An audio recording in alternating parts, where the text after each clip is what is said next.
Bonjour tout le monde. Aujourd'hui, on va travailler sur une nouvelle machine M87. Alors, je l'ai déjà installée. Là, il nous dit difficulté easy, donc il est facile. N'oubliez pas d'utiliser Fuzzing. On va voir comment ça se passe. Ok. Je l'ai déjà installé dans ma VirtualBox. Alors, comme d'habitude, donc là, on va vérifier notre ifconfig pour connaître l'adresse IP de notre machine Kali. Donc, il a 7. Alors, je vais utiliser pour connaître la machine NetDiscover. On peut utiliser aussi pour connaître les machines dans le réseau avec Netcat. Nmap, pardon. Donc là, la machine cible, c'est 192.168.1.35. OK. Nmap-st, donc là, je vais utiliser 35. Et je lance la machine, le scan. Alors, donc le scan, c'est fini de scanner, OK, Nmap. Alors, on a le port 22. Le port 80, donc on a Apache, donc on a un site web, et on a notre port 89090 pour le SSL. Ok, on va voir ce qu'il y a d'autre.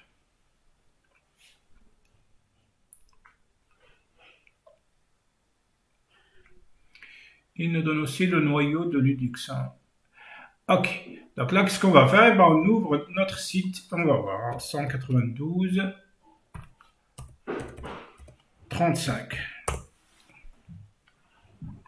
Ok, donc là, on note directement. Donc, je vais essayer un petit peu. Donc là, il ne me donne rien. Je regarde un petit peu la page. Bootstrap, là, jQuery. On n'a pas grand-chose. Alors, on va faire une énumération. On utilise Dirbuster. Comme ça, on regarde tous les répertoires qui existent, ou bien parmi les répertoires qui existent sur le site. Alors là, on a admin, on a asset, on a serveur, et on a ici admin backup. Ok, on commence par admin. Admin, ok, on a dans notre truc ici.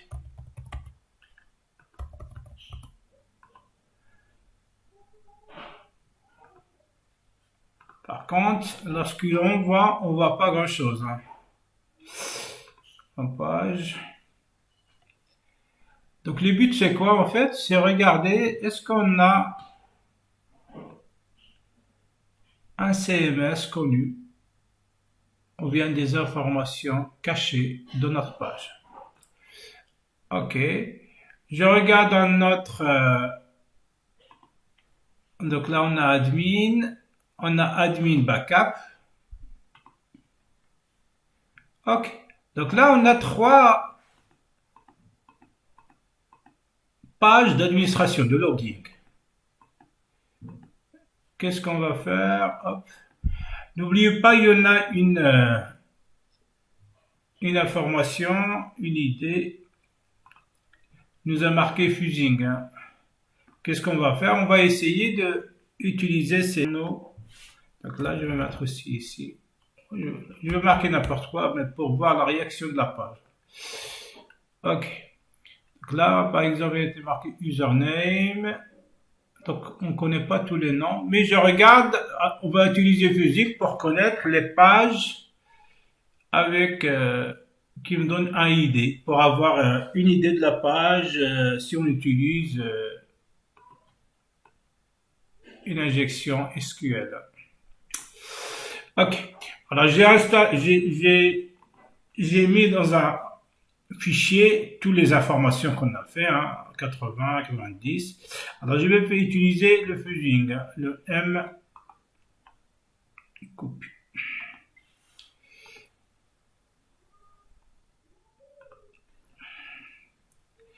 Ok, paste. Alors je vais utiliser le admin backup. C'est ça, on regarde ce qu'il va me donner des trucs.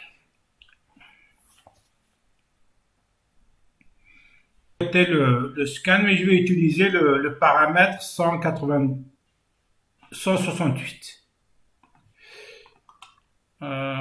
Pourquoi j'ai utilisé 168? Parce que j'ai remarqué que le 168, 161, pardon, celui-là, un paramètre de plus. On va voir ce qu'il va nous donner des informations.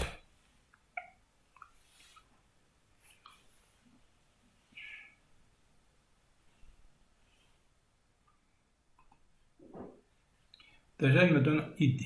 Ok. Donc, je vais utiliser, je le laisse chercher. Sélection.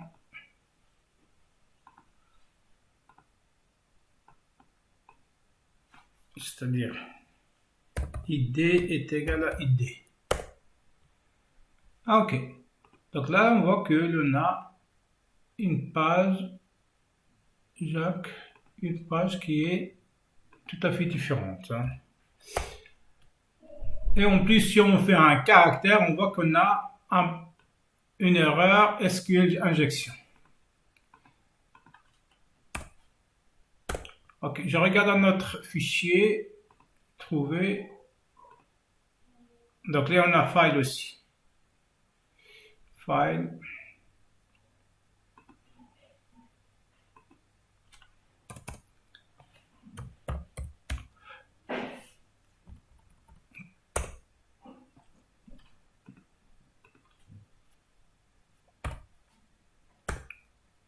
File, on n'a pas donné. Okay. Parfois, on utilise ce genre de... pour voir si on a la vulnérabilité LVI, le cal file include.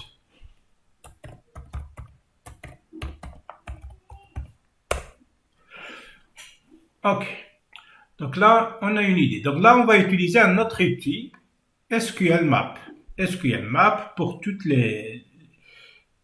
On va utiliser SQL Map pour connaître un petit peu la base de données.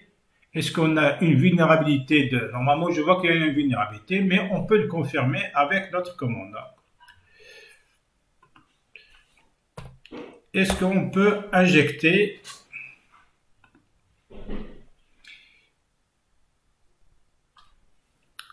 On utilise l'outil, mais n'oubliez pas qu'il faut l'utiliser où il y a le problème d'injection.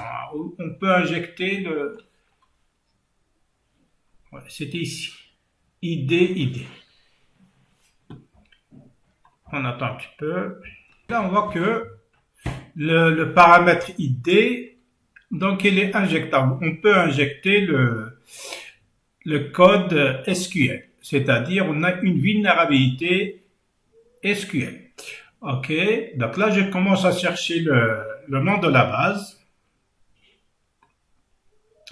Et lorsqu'on connaît le nom de la base, je cherche le nom des tables, étape par étape. Hein.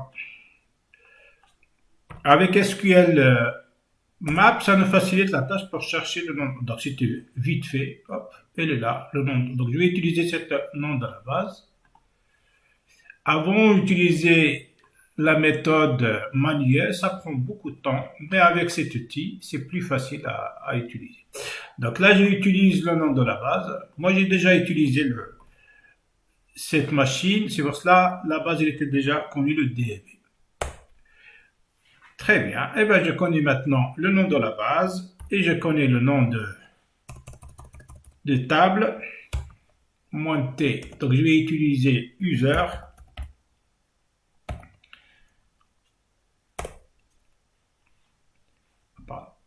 User, donc là, je vais utiliser user et je mets les colonnes. Hein. Donc, je cherche les colonnes.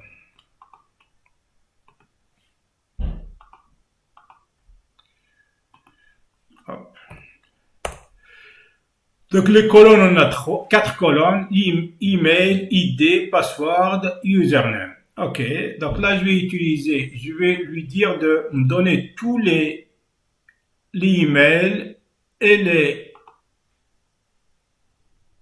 users et les passwords. Et j'utilise l'option dump, c'est-à-dire donne-moi tout ce que tu trouves sur le... Et ben voilà. Donc là, on a l'email de Jacques, l'email du CEO avec leur mot de passe, Brad Xpray. Donc le problème là, j'ai déjà utilisé, donc si je veux par exemple utiliser admin avec le mot de passe, hein, donc on va essayer d'utiliser ça. J'avais un petit souci en fait, hein, parce que pour utiliser, donc là je vais utiliser dump, hein.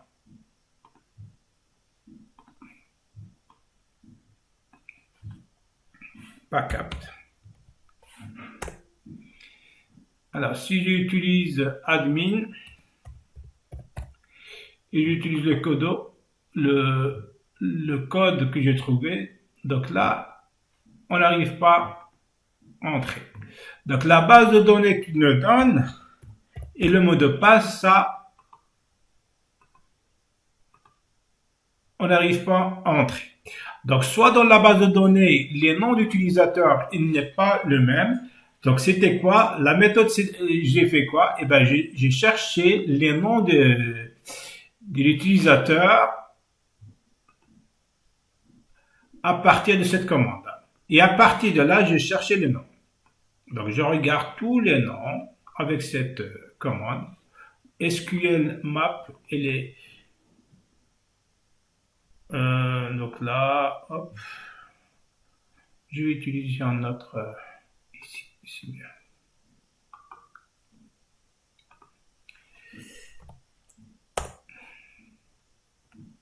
Je mets yes. Ok.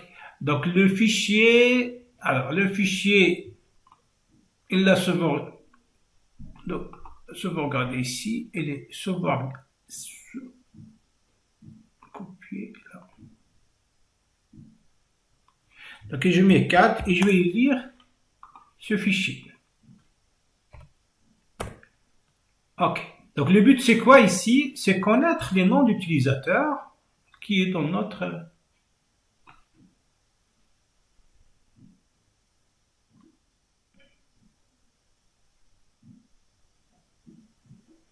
Donc là par exemple on a Charlotte. Ok, on a Charlotte.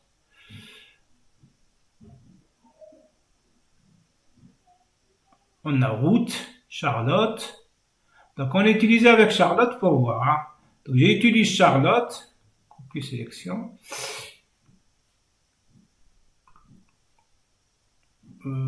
J'utilise ici Charlotte. Et j'utilise le nom de passe. Pardon, je prends l'autre. Hein. Le nom de passe d'admin. Hein.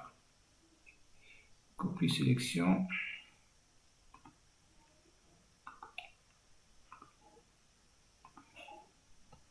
Il n'est pas donné là.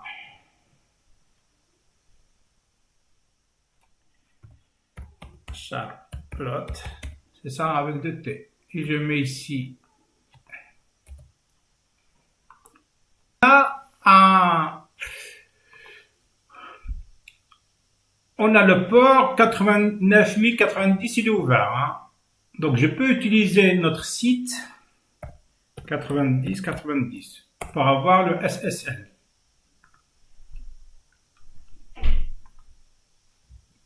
Et si j'utilise ici Charlotte, avec le mot de passe,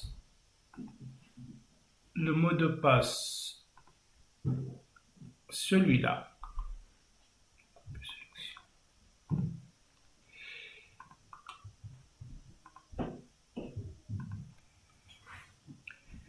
On a la connexion. Ok. Donc c'était pas évident ici dans cette base, mais là on peut utiliser un brute force avec une liste de mots de passe qu'on a ici, mais il faut utiliser aussi le port 80 et le port 9090. Donc l'idée générale, on est entré ici. Qu'est-ce qu'on va utiliser? Comme d'habitude, on va faire un réversible shell. Donc on regarde ici le terminal. Ah, on a déjà ici un terminal. Si je veux mettre ID, je regarde, donc c'est Charlotte. Hein. On a connexion. Ok, donc je regarde un petit peu les fichiers que je trouve dans le répertoire. Donc là, j'ai ici un local, donc je peux lire déjà ce fichier .txt. Ok.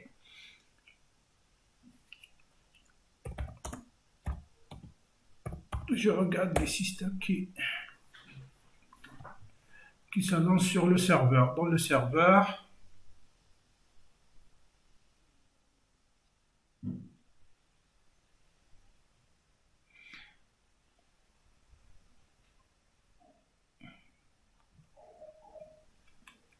est-ce qu'il va nous aider de donner quelques informations? Non.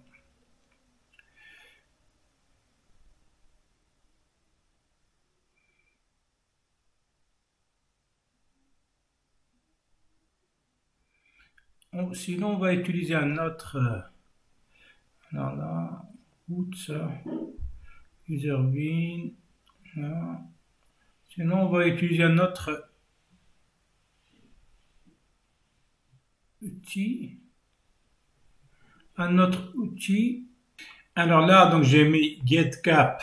J'ai trouvé deux fichiers ici qui sont déjà qu'il utilise. Je regarde déjà c'est quoi le fichier celui-là.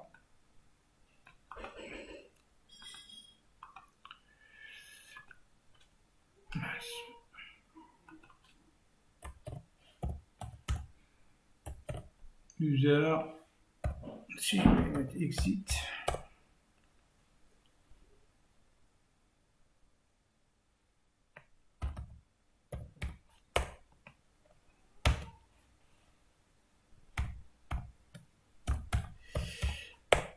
Comment je vais chercher un exit, CTRL D, donc là il marque CTRL D.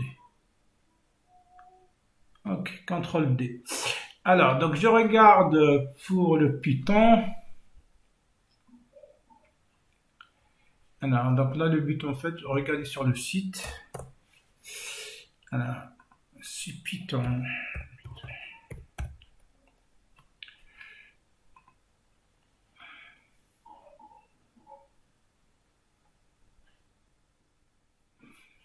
Donc là, c'est pour être... Là, ce qu'on va faire, c'est l'escalation de l'utilisateur vers le route. Hein. Donc ça, l'utilisateur... On va utiliser celui-là. Python vers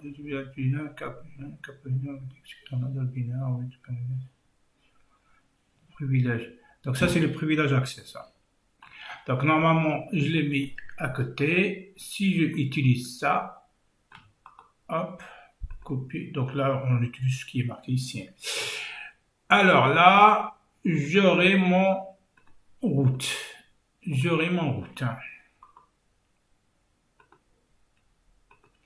Alors, j'arrive pas, hop, je marque ici. Je peux pas faire un copier-coller. J'arrive pas à faire un copier-coller, hop. Voilà.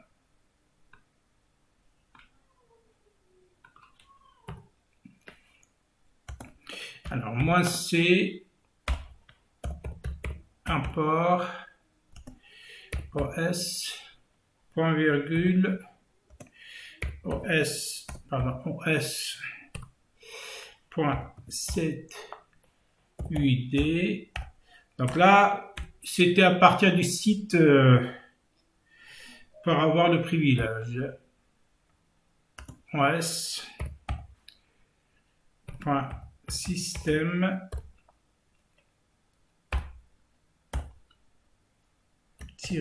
bin h, hop, je mets